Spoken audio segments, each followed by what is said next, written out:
Mickoski tërë këtë kamponjë e ka udhëheq kundër Ali Ahmetit për t'ju hakmarrë për 2001-shin? Po jo, Mickoski në 2001-shin s'ka qenë fare, ata shumica tyre kanë qenë fëmijë. Ai Mickoski e bën për një arsye komplet të banale.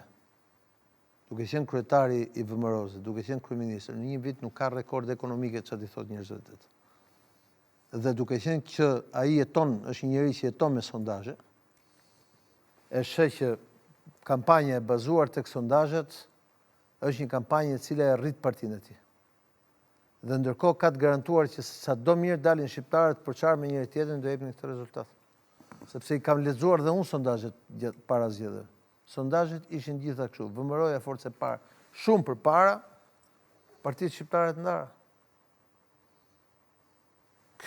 Ky është rezultati. E ke të shkruar. Ja si e ke kërcova. Nëse shqiptarët do jenë bashkë, do ishte ndryshe narrativa. Kështu është gjitha. Është një impresion tek një numër i shqiptarëve të Maqedonisë, po flas për atë pjesën e elitës intelektuale, të cilat kanë një dozë frike se tani me hapat e Mickoskis në qeverinë e fundit, prej se ka ardhur kryeministër deri tani, pozitën e shqiptarëve dëshirojnë ta dërgojnë ndoshta deri edhe para 91-shës. Ka mundësi kjo të ndodhë? Kjo nuk ka mundësi matematike të zero të ndodhë, sepse Maqedonia do duhet të futet në BE, siç rrugën që ka Shqipëria, dhe nuk i bën dot ligjet e ndryshoj kushtetutën e tjerë, sepse është e pamundur, sepse e para do të mbyllën rrugën për BE, e dyta janë numre së është. Çështja është diku tjetër.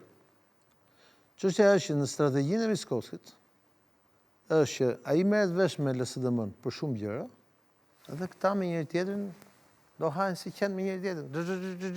Dhe kjo do japi të dhuratë. VMRO-s e vetme përballë shisa janë 1, 2, 3. Tash ç'a po flasim? Kjo është matematik, nuk është mendim, nuk është opinion.